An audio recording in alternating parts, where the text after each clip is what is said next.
We have a very interesting and unique situation in New Brunswick where the majority of the media that shares the information of the day with us is actually all in the hands of the same company, and the company is one of the biggest industrial players like nationally, let alone in the province. And so when we're looking for information about what some new issue, and we're like, you know, how can I make sense of this? I want to learn more about it. And you say, well, I'll look at the paper in St. John, and, you know, maybe I'll learn a bit more. I'll go look at the paper in Moncton, or maybe I'll look at something in my community paper.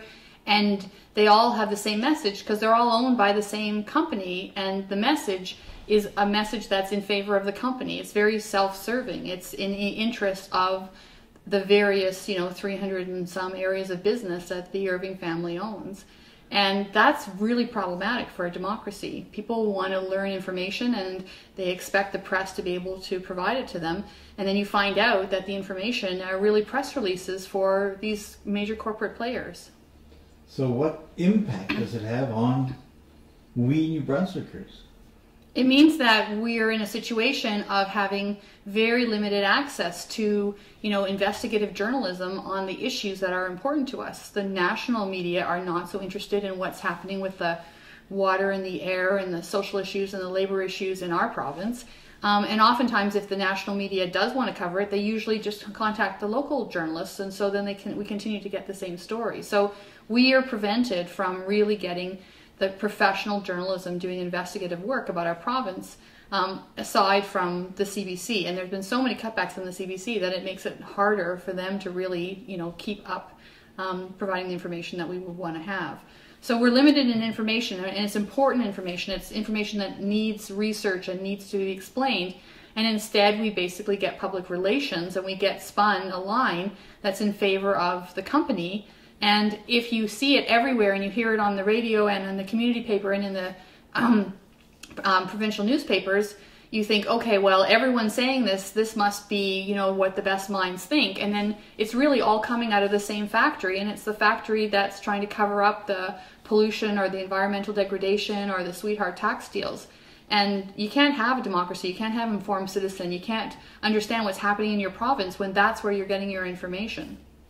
Sometimes there is the dark in terms of censorship, or there's nothing's being covered and you don't hear anything about it. So there'll be an accident at one of the Irving plants, or there'll be an oil spill or some kind of new pollutants, and you just won't hear anything about it. And the people in the neighborhood will go, what was that smell? What were those emergency vehicles? What happened to those workers? And it will just be invisible in the media. But in other cases, there'll be like an active spin campaign. This is good for you, and if you don't see this is good for you, then you don't know what you're talking about. Mm-hmm. And really aggressively, we have your best interest at heart. We know about jobs. We're the experts. Leave it to us. No one else knows this business. We're the ones who know it. And to resist us is completely futile because we're the dominant player in town. And if you disagree with us, we're taking our toys and we're going home, and we're going to pull out, and we're going to pull out factories, and we're going to close down sawmills, and we're going to close down oil refineries. Things that are impossible to close down. But there's always the threat.